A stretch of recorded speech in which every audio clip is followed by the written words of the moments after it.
para a gente repercutir mais aí sobre o mundo econômico, o mundo financeiro, sobre os mercados.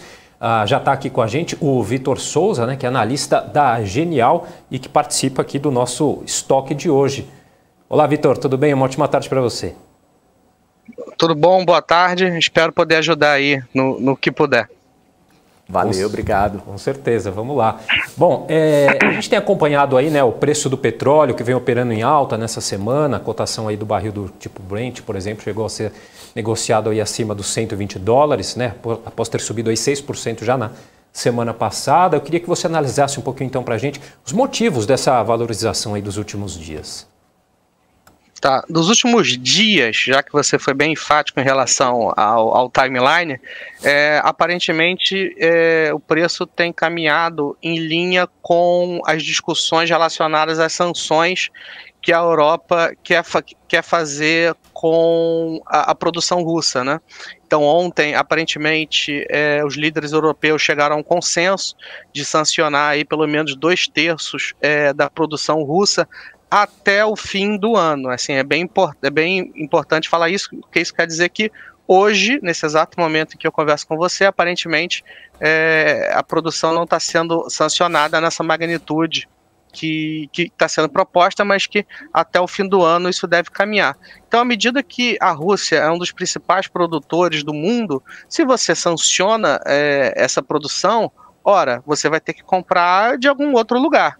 Tá? Então, à medida que a demanda ela se rearranja, e a própria produção precisa se rearranjar também, você tem um impacto em preço. Tá? Então, os preços devem permanecer mais ou menos nesses patamares aí que a gente está vendo, acima dos $100, com certeza. E como você mesmo disse, temos um cenário aqui hoje, né, que ainda não temos essas sanções maiores até. Isso quer dizer, então, que a situação pode piorar com relação à questão do preço, né, do petróleo. Com certeza. A demanda permanece, enfim, forte, né? Os lockdowns na China, eles estão sendo suspensos, né?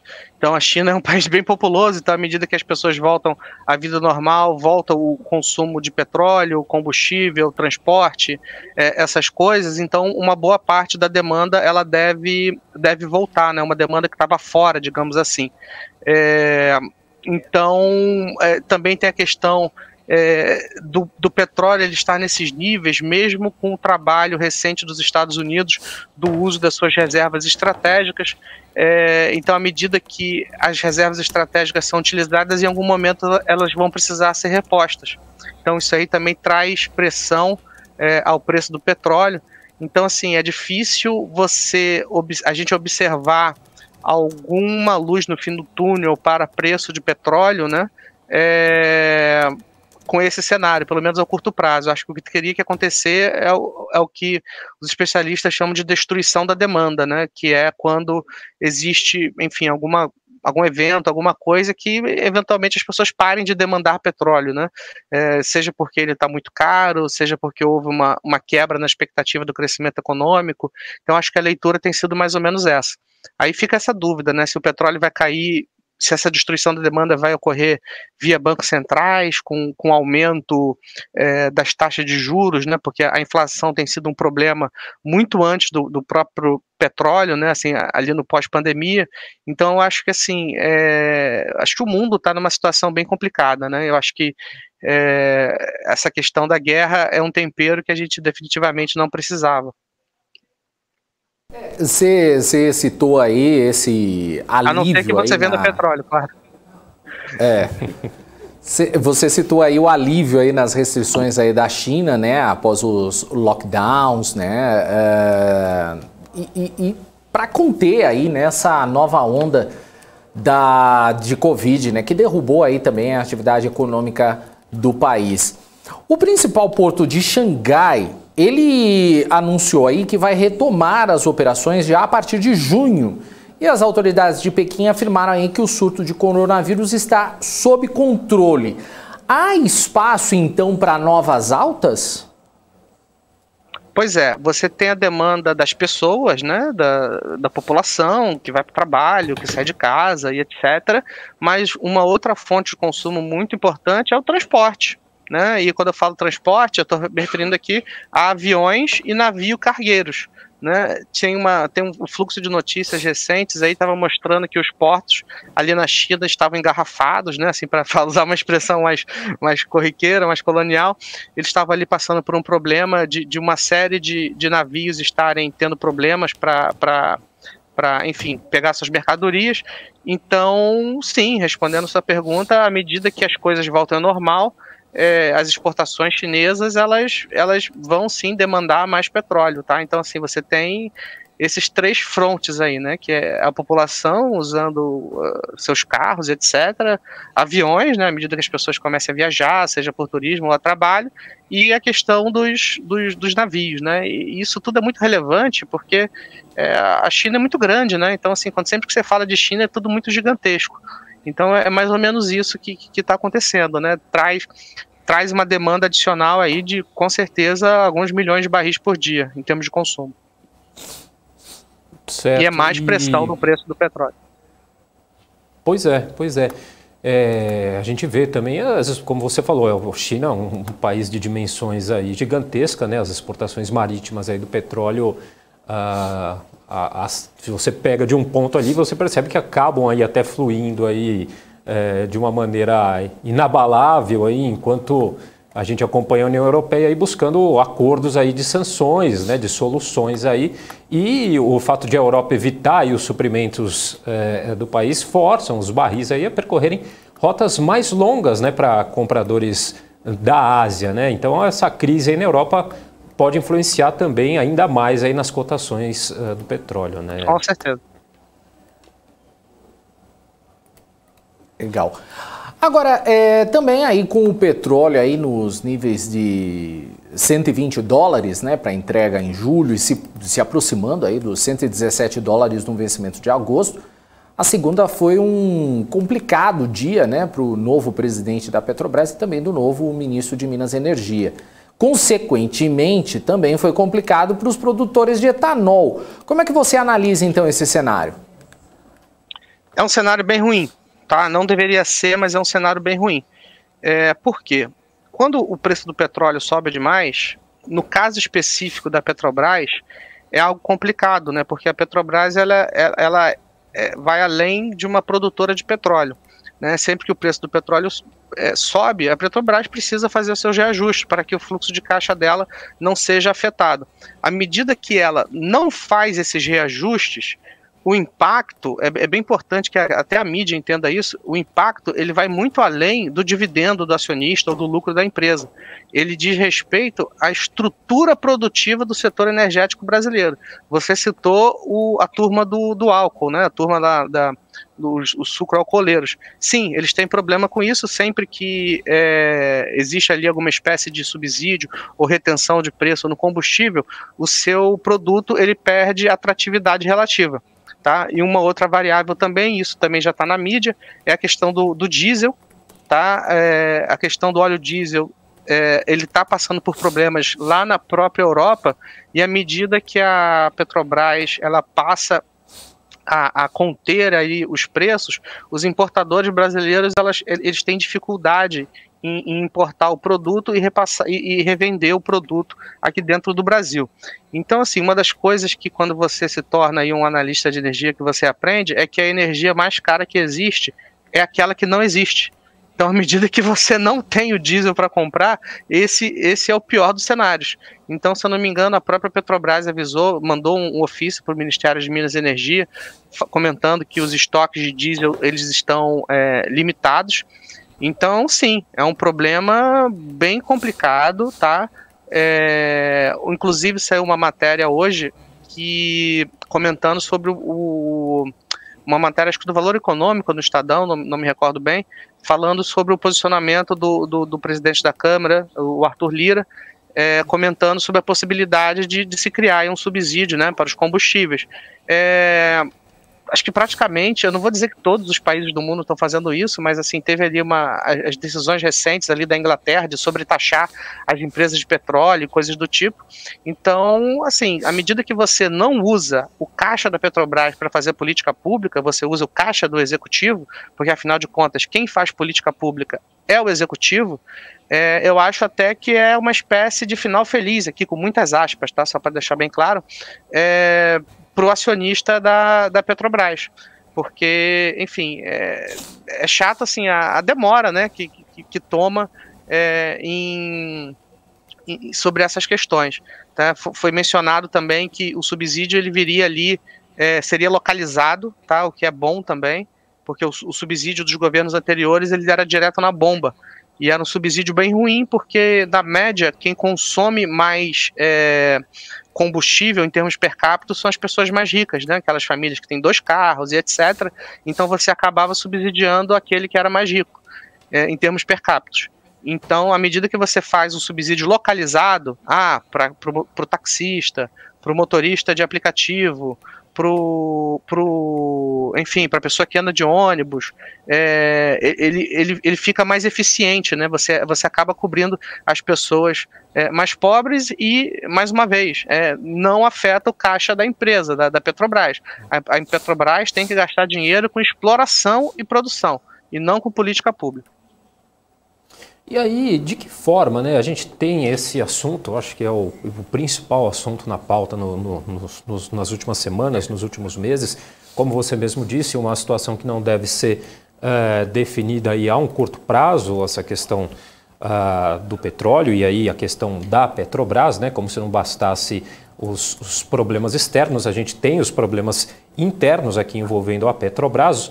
Uma das questões envolvidas aí é a tal da privatização, que muito se fala. A gente teve até uma entrevista hoje com o ex-deputado Eduardo Cunha aqui, que foi enfático, falando que acha que a Petrobras deve ser privatizada, que na visão dele essa seria uma solução. A gente tem a informação também, o Ministério de Minas e Energia pediu, inclusive formalmente nesta segunda-feira, ao Ministério da Economia a inclusão da Petrobras em uma lista de estudos para uma possível privatização. Você acha que esse seria um caminho? Olha, por incrível que pareça, a privatização da Petrobras, em um primeiríssimo momento, ela não necessariamente baratearia o combustível. Talvez você teria, claro, assim, pensando no médio e longo prazo, à medida que você traz mais competição e mais eficiência na parte de refino, você teria várias refinarias, por exemplo, competindo por seus produtos. Aí sim eu acho bem razoável. Agora, no curto prazo, eu acho assim que o que acontece hoje com os políticos é que você acaba tendo os passivos de se ter uma petroleira, que é exatamente a reclamação da população à medida que enfim, o combustível sobe, etc., todo mundo aponta o dedo para o presidente do executivo do momento, e não tem necessariamente os benefícios, né? Principalmente depois das melhorias de governança que a Petrobras passou. Então, acho que a situação, iria mais ou menos nesse sentido, tá? Não sei se a privatização traria assim, uma queda no preço do petróleo no curto prazo, mas com certeza seria uma empresa mais eficiente, seria uma empresa mais gananciosa no que diz respeito ao aumento da produção e de investimento também, tá? Eu acho que o Brasil, se a gente considerar o que o pré-sal tem de potencial, né, em potencial de reservas, aí os especialistas apontam até para 50 bilhões de barris,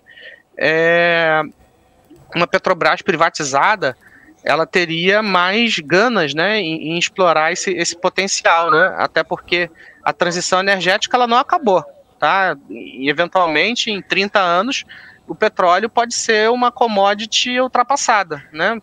Vai ser ou não? Não sei, mas eu acho que assim, em termos relativos, o petróleo ele perde, não em termos absolutos, mas em termos relativos, o petróleo ele tende a perder importância nas matrizes energéticas do mundo, né? As grandes petroleiras, elas não mudaram seus planos de negócios, tá? Apesar do que está acontecendo hoje aí com a Ucrânia, etc. Então, a situação é mais ou menos essa, né? É aquela coisa, né? Assim, acho praticamente impossível uma privatização da Petrobras nesse ano, mas quem sabe, caso o presidente Bolsonaro venha se reeleger, ele consiga seguir com esses planos. Inclusive, declarou o presidente Bolsonaro aí nessa segunda-feira que esse processo de privatização da Petrobras poderia durar aí cerca de 4 anos, como você bem disse aqui, é uma coisa a médio prazo aí, né? E às vezes, por exemplo, no caso da Eletrobras, o governo federal ele vai terminar aí com mais de 40% das empresas, né, mesmo depois da capitalização. Então, ele vai receber os recursos de uma empresa privatizada, né, via dividendos e coisas assim, além de todos os royalties, impostos. Então, assim, você vira um acionista de uma empresa muito melhor, muito mais valiosa, muito mais eficiente. Por que não? É um bom negócio. No limite, uma Petrobras privatizada não necessariamente atende, digamos assim, atende a outras questões, né, que não eficiência e retorno. Ô Vitor, aproveitando esse assunto, é claro que a gente não vai entrar no mérito da política em si, porque a gente sabe que a gente está em ano de eleição e tudo mais, então essas mudanças na Petrobras e tudo mais tem muito a ver com a questão da eleição, mas a vontade do presidente Bolsonaro de não ter essa paridade internacional, ela prejudica o andamento da Petrobras, ela prejudica o andamento do país? Qual que é a visão que vocês têm com relação a isso? Prejudica sim. Como eu comentei agora há pouco, se você não faz a paridade, a Petrobras ela fica com um descasamento na hora que ela precisa importar aquilo que a gente não consegue produzir, seja de produtos já feitos ou seja de um tipo de petróleo de qualidades específicas que a gente não produz. Então a paridade no final do dia ela existe para isso. Tá? Para fazer com que, se você vende a X, você importa a X. É mais ou menos isso. Agora, se você vende aqui dentro a X menos 1, você vai importar a X porque ninguém vai te vender com desconto. É mais ou menos essa a lógica. Então, quando você faz essa questão do subsídio, a Petrobras subsidia ali diretamente na bomba, a Petrobras ela queima a caixa de uma maneira ineficiente, como eu comentei agora há pouco, sendo que ela precisa explorar. Tá? Ela precisa de novas descobertas, ela precisa aumentar a produção, ela precisa manter o bom ritmo de aumento de produção que ela manteve nos últimos anos. Tá? À medida que ela produz mais, a gente recebe mais dividendo, recebe mais imposto, gera mais emprego, recebe mais royalty, entendeu? Tudo fica melhor.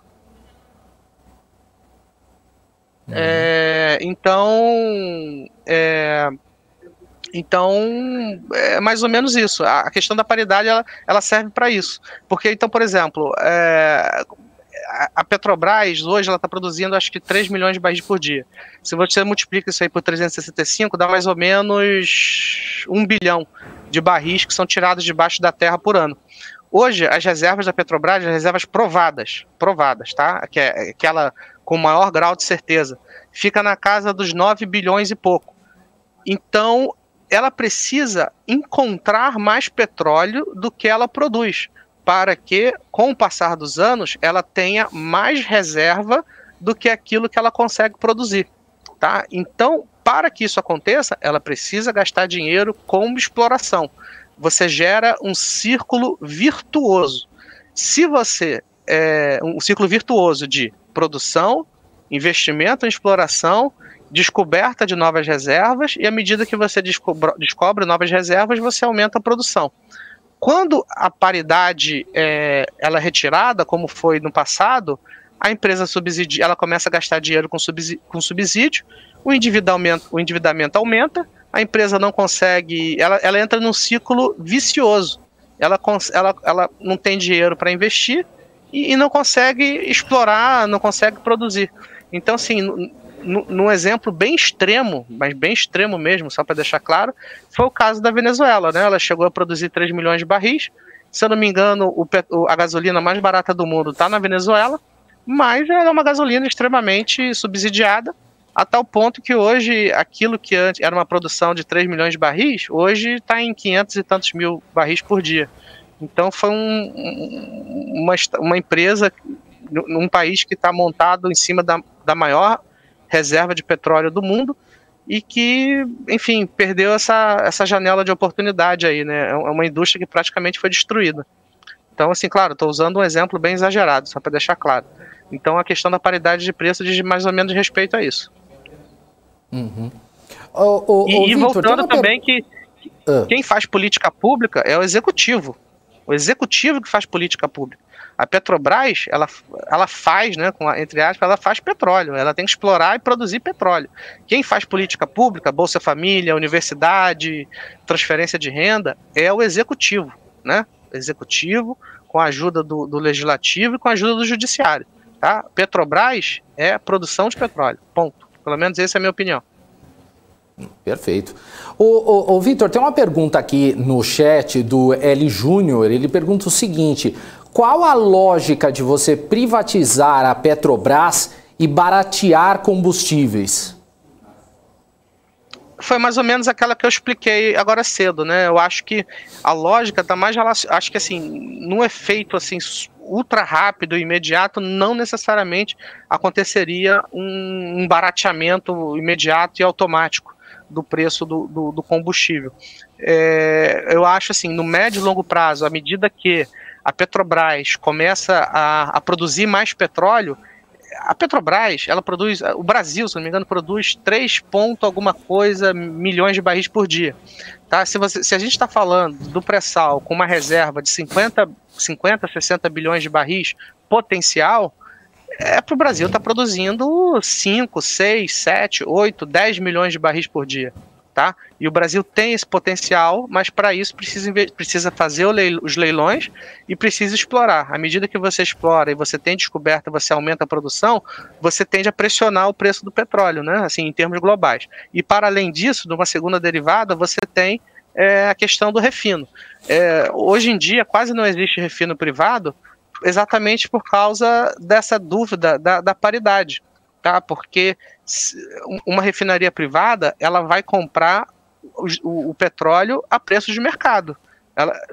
Agora, as refinarias da Petrobras, ela vai querer passar esse preço subsidiado. Então, como é que você vai competir quando o seu adversário, quando o seu competidor, ele tem o preço subsidiado? Imagina você investir num supermercado em que o supermercado competidor que está ali do seu lado, ele está vendendo produtos subsidiados pelo Estado. Como é que você vai competir dessa maneira?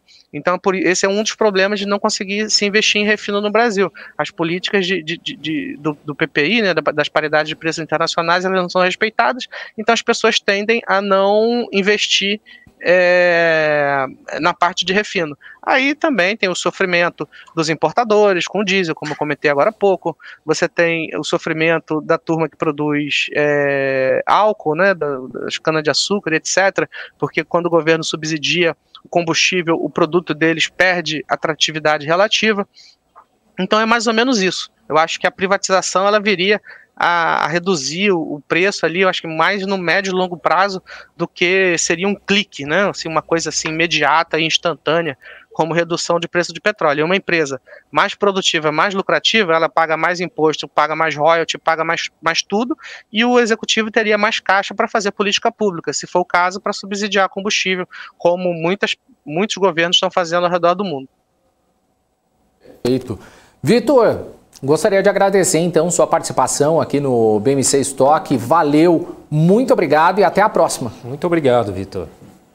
Até a próxima. Valeu, gente.